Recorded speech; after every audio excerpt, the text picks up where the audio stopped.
ನಮಸ್ಕಾರ ಎಲ್ಲರಿಗೂ ಕನ್ನಡ ಸ್ಪೋರ್ಟ್ಸ್ ಅಡ್ಡ ಯೂಟ್ಯೂಬ್ ಚಾನಲ್ಗೆ ಸ್ವಾಗತ. ಇವತ್ತು India versus Netherland match complete ಆಯಿತು. ಇದು ನರೇಂದ್ರ ಮೋದಿ ಸ್ಟೇಡಿಯಂ ಅಹಮದಾಬಾದಲ್ಲಿ ಇತ್ತು. ಹಾಗೆ ಇಂಡಿಯಾದವರು ಟಾಸ್ ವಿನ್ ಆಗಿ ಬ್ಯಾಟಿಂಗ್ ಕೂಡ ಆಯ್ಕೆ ಮಾಡಿಕೊಂಡ್ರು. ಇದು group stage India last match ಆಗಿತ್ತು. ಅವ್ರದ್ದೇನೇ ಒಂದು ಮಿಸ್ಟೇಕ್ಸ್ ಇದ್ದರೂ ರೆಕ್ಟಿಫೈ ಮಾಡ್ಕೊಳಕ್ಕೆ ಬಿಫೋರ್ ಸೂಪರ್ 8 ಇದೊಂದು ಒಳ್ಳೆ ಹಂತ ಆಗಿತ್ತು ಅಂತ ಹೇಳ್ಬೋದು. ಇನ್ನು ಟಾಸ್ ವಿನ್ ಆದ ಇಂಡಿಯಾದವರು ಒಂದು ಬ್ಯಾಟಿಂಗ್ ತೊಗೊಂಡ್ರು ಅಂತ ಹೇಳ್ಬೋದು. ಯೂಶ್ವಲಿ ಯಾರೇ ಟಾಸ್ ವಿನ್ ಆದರೂ ಅಹಮದಾಬಾದಲ್ಲಿ ಚೇಸಿಂಗ್ ತೊಗೊತಾರೆ, ಯಾಕಂದರೆ ಅದು ಚೇಸಿಂಗ್ ಫ್ರೆಂಡ್ಲಿ ಪಿಚ್ ಅಂತ. ಆದರೆ ನೆಕ್ಸ್ಟ್ ಮ್ಯಾಚು ಸೌತ್ ಆಫ್ರಿಕಾ ಮೇಲೆ ಇಲ್ಲೇ ಇರೋದ್ರಿಂದ ಸೊ ಒಂದು ಹೇಗೆ ಆಗ್ಬೋದು, ಲೈಕ್ ಇನ್ ಕೇಸ್ ಟಾಸ್ ಸೋತರು ನೆಕ್ಸ್ಟ್ ಮ್ಯಾಚಲ್ಲಿ ಅದನ್ನು ಹೇಗೆ ಪೇಸ್ ಮಾಡ್ಬೋದು ಅಂತ ಒಂದು ಇದು ಮಾಡ್ಕೊಳಕ್ಕೆ ಇದು ಫಸ್ಟ್ ಬ್ಯಾಟಿಂಗ್ ತೊಗೊಂಡ್ರು ಅಂತ ಹೇಳ್ಬೋದು. ಇನ್ನು ಟೀಮ್ಸಲ್ಲೂ ಸ್ವಲ್ಪ ಚೇಂಜಸ್ ಇತ್ತು ಇಂಡಿಯಾದಲ್ಲಿ compare to last match. Harshdeep Singh ಅವರು ವಾಪಸ್ ಬಂದರು ಅಂತ ಹೇಳ್ಬೋದು. ಹೋದ ಮ್ಯಾಚಲ್ಲಿ ಅವರು ಹೊರಗೆ ಹೋಗಿದ್ದರು, ಬಿಕಾಸ್ ಶ್ರೀಲಂಕಾದದು ಸ್ಪಿನ್ನರ್ ಫ್ರೆಂಡ್ಲಿ ಇತ್ತು. ಹಾಗೆ ಅವ್ರ ಬದಲು ಕುಲ್ದೀಪ್ ಯಾದವ್ ಹೊರಗಡೆ ಹೋದರು. ಹಾಗೆ ಅಕ್ಷರ್ ಪಟೇಲ್ ಅವರು ಹೊರಗಡೆ ಹೋದರು, ರೆಸ್ಟ್ ಇದ್ದರು. ಅವ್ರ ಬದಲು ವಾಷಿಂಗ್ಟನ್ ಸುಂದರ್ ಅವರು ಬಂದಿದ್ದರು ಅಂತ ಹೇಳ್ಬೋದು. ಇನ್ನು ಬ್ಯಾಟಿಂಗ್ ಫಸ್ಟ್ ಬಂದ ಇಂಡಿಯಾದವರು 20 ಓವರ್ಗಳಲ್ಲಿ 193 ರನ್ ಹೊಡೆದು 6 ವಿಕೆಟ್ ಕಳ್ಕೊಂಡು ಅಂತ ಹೇಳ್ಬೋದು.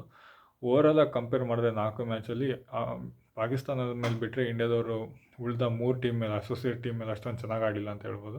ಯಾಕಂದರೆ ಬಿಫೋರ್ ಎಲ್ಲ ಬೈಲೇಟ್ರಲ್ ಸೀರೀಸಲ್ಲಿ ತುಂಬ ಚೆನ್ನಾಗಿ ಆಡ್ತಾಯಿದ್ರು. ಬಾಲಿಂಗ್ ಆಗಲಿ, ಫೀಲ್ಡಿಂಗ್ ಆಗಲಿ, ಹಾಗೆ ಬ್ಯಾಟಿಂಗ್ ಆಗಲಿ ಒಳ್ಳೆ ಪ್ರದರ್ಶನ ಬರ್ತಿತ್ತು ಅಂತ ಹೇಳ್ಬೋದು. ಬಟ್ ಇಲ್ಲಿ ಹಾಗಾಗಿಲ್ಲ. ಇವತ್ತು ಕೂಡ ಕಳಪೆ ಫಾರ್ಮ್ ಮುಂದುವರಿತು ಅಭಿಷೇಕ್ ಶರ್ಮಾ ಅವ್ರದ್ದು ಅಂತ ಹೇಳ್ಬೋದು. ಆಡಿರೋ 3 ಮ್ಯಾಚಲ್ಲಿ 3 ಮ್ಯಾಚಿಗೂ ಡಕ್ಔಟ್ ಆದರು ಅಂತ ಹೇಳ್ಬೋದು. ಸೊ ಒಂದು form like out of form ಅಂತ ಹೇಳೋಕ್ಕಾಗಲ್ಲ, ಬಟ್ ಒಂದು ಈ ICC ಟೂರ್ನಮೆಂಟಲ್ಲಿ ಅವ್ರಿಗೆ ಒಳ್ಳೆ ಪರ್ಫಾರ್ಮೆನ್ಸ್ ಕೊಡೋಕ್ಕಾಗ್ತಿಲ್ಲ ಅಂತ ಹೇಳ್ಬೋದು. ಇವತ್ತು ಕೂಡ 3 ಬಾಲಿಗೆ 0 ರನ್ನಿಗೆ ಔಟ್ ಆದರು. ನೆಕ್ಸ್ಟ್ ಒಳ್ಳೆ ಫಾರ್ಮಲ್ಲಿರೋ ಇಶಾನ್ ಕಿಶನ್ ಕೂಡ ಬೇಗ ಔಟ್ ಆದರು ಅಂತ ಹೇಳ್ಬೋದು. ಒಂದು ಸ್ವೀಪ್ ಮಾಡೋಕ್ಕೆ ಹೋಗಿ ಒಂದು ಸ್ವಲ್ಪ ಅನ್ಲಕ್ಕಿ ಅಷ್ಟೇಗಾಗಿ ಔಟ್ ಆದರು. 7 ಬಾಲಿಗೆ 18 ರನ್ ಹೊಡೆದಿದ್ರು. ಸ್ವಲ್ಪ ಚೆನ್ನಾಗಿ ಆಡ್ತಿದ್ರು, ಬಟ್ ಲಕ್ ಇರಲಿಲ್ಲ ಅಂತ ಹೇಳ್ಬೋದು. ನೆಕ್ಸ್ಟ್ ಇನ್ನು ತಿಲಕ್ ವರ್ಮಾ ಅವರು ಎಲ್ಲ ಮ್ಯಾಚಲ್ಲಿ 25 ರನ್ ಹೊಡೆದಿದ್ರು ಪ್ರೀವಿಯಸ್ ಮ್ಯಾಚಲ್ಲಿ. ಈ ಮ್ಯಾಚಲ್ಲೂ 31 ರನ್ ಹೊಡೆದಿದ್ದಾರೆ ಅಂತ ಹೇಳ್ಬೋದು. ಒಂದು 25ರಿಂದ 30 ಆ್ಯಾವ್ರೇಜ್ ರನ್ ಆ್ಯಾವ್ರೇಜಲ್ಲಿ ಬ್ಯಾಟಿಂಗ್ ಮಾಡ್ತಿದ್ದಾರೆ ತಿಲಕ್ ವರ್ಮಾ ಅವರು. ಮತ್ತು ಸ್ವಲ್ಪ ಸ್ಟ್ರೈಟ್ ರೇಟು ತುಂಬ ಕಮ್ಮಿ ಇದೆ, ಭಾರಿ ಸ್ಲೋ ಆಗಿ ಆಡ್ತಿದ್ದಾರೆ. ಅಷ್ಟೊಂದು ಒಳ್ಳೆ ಪ್ರದರ್ಶನ ಇವರಿಂದನೂ ಬಂದಿಲ್ಲ ಅಂತ ಹೇಳ್ಬೋದು. ಇನ್ನು ಇಶಾನ್ ಇದೆ ಸ್ಟಾರ್ಟಿಂಗ್ 3 ಜನನೂ ಬೇಗ ಔಟ್ ಆದರು ಅಂತ ಹೇಳ್ಬೋದು. ನೆಕ್ಸ್ಟ್ ಬಂದ ಸೂರ್ಯಕುಮಾರ್ ಯಾದವ್ ಬಿಟ್ ಕೈಂಡ್ ಆಫ್ ಫಾರ್ಮಲ್ಲಿದ್ದಾರೆ ಅಂತ ಹೇಳ್ಬೋದು. ಕಂಪೇರ್ ಟು ಬೈಲೇಟ್ರಲ್ ಸೀರೀಸಲ್ಲಿ ಅಷ್ಟೊಂದು ಇರಲಿಲ್ಲ. ಲಾಸ್ಟ್ ನ್ಯೂಜಿಲ್ಯಾಂಡ್ ಸೀರೀಸ್ನಲ್ಲಿ ಒಳ್ಳೆ ಆಡಿದರು. ಫಸ್ಟ್ ಮ್ಯಾಚ್ USA ಮೇಲೆ ಚೆನ್ನಾಗಿ ಆಡಿದರು, ಬಟ್ ಇಲ್ಲೊಂದು ಅರೌಂಡ್ 34 ಹೊಡೆದು ಅಷ್ಟೇ 28 ಬಾಲಿಗೆ ಸ್ವಲ್ಪ ಎಡುತ್ತಾ ಇದ್ದರು. ಮಧ್ಯ ಕ್ಯಾಚ್ ಎಲ್ಲ ಮಿಸ್ ಆಯಿತು ಅಂತ ಹೇಳ್ಬೋದು. ಅದು ಕೇವಲ 28 ಬಾಲಿಗೆ ಅಷ್ಟೇ ಹೊಡೆದಿದ್ದು 2 4 1 6 ಇತ್ತು. ಸೊ ಸೂರ್ಯಕುಮಾರ್ ಯಾದವ್ ಅವರು ಅಷ್ಟೊಂದು ಸ್ಪೀಡಾಗಿ ಆಡ್ತಿಲ್ಲ, ಮೊದಲಿನಷ್ಟು ಚಾರ್ಮ್ ಇಲ್ಲ ಅಂತ ಹೇಳ್ಬೋದು. ಬಟ್ ನೆಕ್ಸ್ಟ್ ಬಂದ ಶಿವಮ್ ದುಬೆ ಅವರು ಚೆನ್ನಾಗಿ ಆಡಿದ್ರು ಅಂತ ಹೇಳ್ಬೋದು. ಶಿವಮ್ ದುಬೆ ಹಾಗೂ ಹಾರ್ದಿಕ್ ಪಾಂಡ್ಯದಿಂದ ಅಷ್ಟು ರನ್ ಆಯಿತು ಅಂತ ಹೇಳ್ಬೋದು. ತುಂಬ ಲೋಯೆಸ್ಟ್ ರನ್ನಲ್ಲಿ ಇದ್ದರು ಇಂಡಿಯಾದವರು. ಆ್ಯಕ್ಚುಲಿ 200+ ಸ್ಕೋರ್ ಮಾಡೋಂಥ ಒಂದು ಪಿಚ್ಚು, ಬಟ್ ತುಂಬ ಕಮ್ಮಿ ಇದ್ದಾಗ ನೆಕ್ಸ್ಟ್ ಶಿವಮ್ ದುಬೆ ಅವರು, ಹಾರ್ದಿಕ್ ಪಾಂಡ್ಯ ಅವರು ಇಬ್ಬರು ಒಳ್ಳೆ ಫಾರ್ಮಲ್ಲಿದ್ದಾರೆ ಅಂತ ಹೇಳ್ಬೋದು. ಶಿವಮ್ ದುಬೆ ಅವರು 31 ಬಾಲಿಗೆ 66 ರನ್ ಹೊಡೆದ್ರು, 4 4 6 6 ಅಂತ ಹೇಳ್ಬೋದು.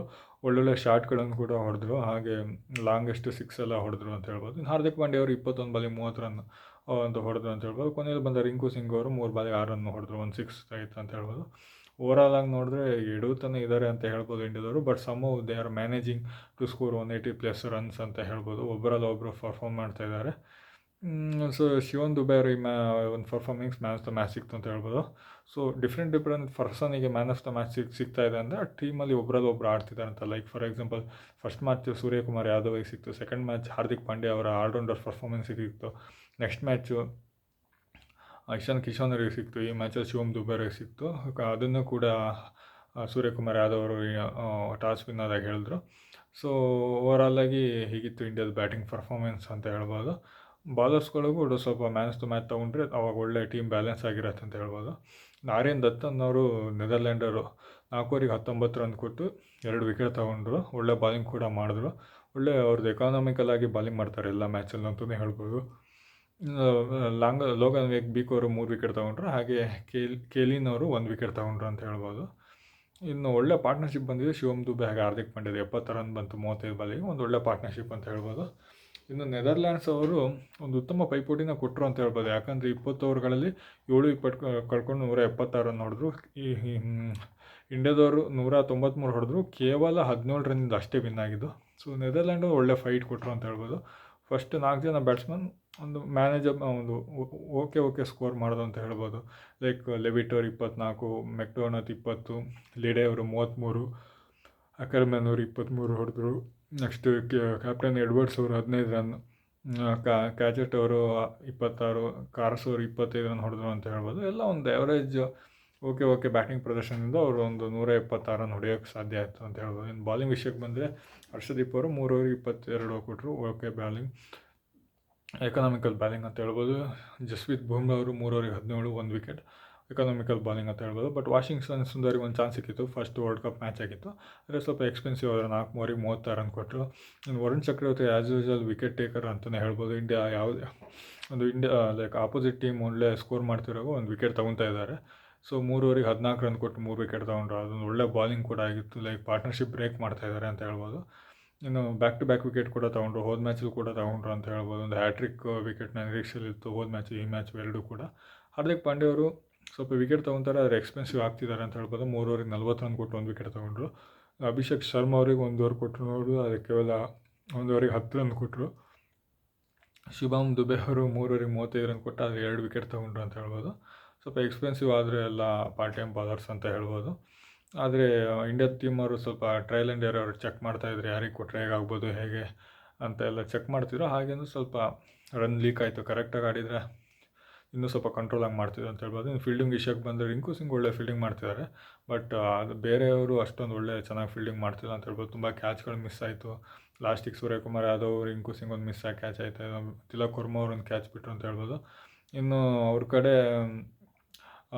ರಾಯಲ್ ಆಫ್ ಮೆರುವೆ ಅವರು ತಿಲಕ್ ವರ್ಮದ ಒಂದು ಸೂಪರಾಗಿ ಕ್ಯಾಚ್ ಹಿಡಿದ್ರು ಅಂತ ಹೇಳ್ಬೋದು. ಒಂದು ಕ್ಯಾಚ್ ಆಫ್ ದಿ ಟೂರ್ನಿಮೆಂಟ್ ಅಂತಲೇ ಹೇಳ್ಬೋದು. ಸೊ ಓವರಾಲಾಗಿ ಹೀಗಿತ್ತು ಈ ಮ್ಯಾಚ್ ಅಂತ ಹೇಳ್ಬೋದು. ಇನ್ನು ನೆಕ್ಸ್ಟು ಇಂಡಿಯಾ ಈ ಗ್ರೂಪಲ್ಲಿ ಟಾಪಲ್ಲಿ ಕ್ವಾಲಿಫೈ ಆಗಿದೆ ಅಂತ ಹೇಳ್ಬೋದು.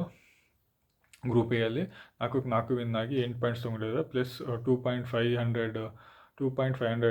ರನ್ ರೇಟ್ ಕೂಡ ಇದೆ. ಒಳ್ಳೆ ರನ್ ರೇಟ್ ಅಂತ ಹೇಳ್ಬೋದು. ಇಂದಿದಷ್ಟು ರನ್ ರೇಟು ಪಾಯಿಂಟ್ಸ್ ಬೇರೆ ಯಾವುದೂ ಟೀಮಿದಿಲ್ಲ. ಇನ್ನು ಗ್ರೂಪ್ 8ಅಲ್ಲಿ ಗ್ರೂಪ್ 1 ಇದೆ ಸೂಪರ್ 8ಅಲ್ಲಿ ಇಂಡಿಯಾದವರು. ವೆಸ್ಟ್ ಇಂಡೀಸ್ ಇದ್ದಾರೆ, ಸೌತ್ ಆಫ್ರಿಕಾ ಇದ್ದಾರೆ, ಹಾಗೆ ಜಿಂಬಾಬ್ವೆ ಇದ್ದಾರೆ ಆಲ್ಮೋಸ್ಟು. ನಾಳೆ ಶ್ರೀಲಂಕಾದ ಮೇಲೆ ಜಿಂಬಾಬ್ವೆ ಗೆದ್ದರೆ ಶ್ರೀಲಂಕಾ ಬರುತ್ತೆ, ಇಲ್ಲ ಜಿಂಬಾಬ್ವೆ ಫಿಕ್ಸ್ ಅಂತ ಹೇಳ್ಬೋದು. ನಾಳೆ ಶ್ರೀಲಂಕಾ ಜಿಂಬಾಬ್ವೆ ಮ್ಯಾಚ್ ಇದೆ. ಸೊ ಅಲ್ಲೆಲ್ಲರೂ ಜಿಂಬಾಬ್ವೆ ಗೆದ್ದರೆ ಅವರು ಬರೋ ಚಾನ್ಸಸ್ ಇದೆ ಈ ಗ್ರೂಪಿಗೆ ಅಂತ ಹೇಳ್ಬೋದು. ಇನ್ನು ನೆಕ್ಸ್ಟ್ ಮ್ಯಾಚ್ ಬಂದುಬಿಟ್ಟು ಇಂಡಿಯಾದ್ದು ಸೌತ್ ಆಫ್ರಿಕಾ ಮೇಲೆ ಸೇಮ್ ಇದೆ, ನರೇಂದ್ರ ಮೋದಿ ಸ್ಟೇಡಿಯಮಲ್ಲೇ ಇರುತ್ತೆ.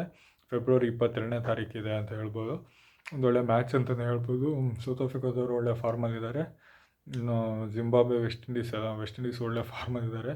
ಇಂಡಿಯಾದವ್ರು ಸ್ವಲ್ಪ ಇನ್ನು ಅವರ ಅವರಿಗೆ ಒಂದು ತಾಕತ್ತಿಗೆ ತಕ್ಕಂತೆ ಪರ್ಫಾರ್ಮೆನ್ಸ್ ಕೊಡಬೇಕಾಗತ್ತೆ ನೆಕ್ಸ್ಟ್ ಸೂಪರ್ 8ಅಲ್ಲಿ ಸೆಮಿಫೈನಲ್ಗೆ ಹೋಗಬೇಕಾದ್ರೆ ಅಂತ ಹೇಳ್ಬೋದು. 2020 ಯಾರು ಲೈಕ್ ಒನ್ ಡೇ ಟೆಸ್ಟ್ ಥರ ಯಾರು ಸ್ಟ್ರಾಂಗ್ ಇರ್ತಾರೋ ಅವರೇ ವಿನ್ ಆಗ್ತಾರೆ ಅಂತ ಹೇಳೋಕ್ಕಾಗಲ್ಲ. ಇದು ಒಂದು ಸಡನ್ನಾಗಿ 1 ಓವರಿಂದನೂ ಒಂದು ಕ್ಯಾಚಿಂದನೂ ಚೇಂಜಸ್ ಆಗೋ ಎಲ್ಲ ಸಾಧ್ಯತೆಗಳಿರುತ್ತೆ ಈ 2020ಅಲ್ಲಿ. ಫಾರ್ ಎಕ್ಸಾಂಪಲ್ ಸೆಕೆಂಡಲ್ಲಿ ಏನು ಕೂಡ ಆಗ್ಬೋದು ಅಂತ ಹೇಳ್ಬೋದು. ಸೊ ಮುಂದಿನ ಹಂತದಲ್ಲಿ ಒಳ್ಳೆ ಪರ್ಫಾರ್ಮೆನ್ಸ್ ಕೊಡಬೇಕಾಗತ್ತೆ ಇಂಡಿಯಾದವರು ಅಂತ ಹೇಳ್ಬೋದಾಗುತ್ತೆ. ಇಷ್ಟು ಈ ಮ್ಯಾಚ್ನ ಅನಾಲಿಸಿಸ್ ಆಗಿತ್ತು. ಧನ್ಯವಾದಗಳು.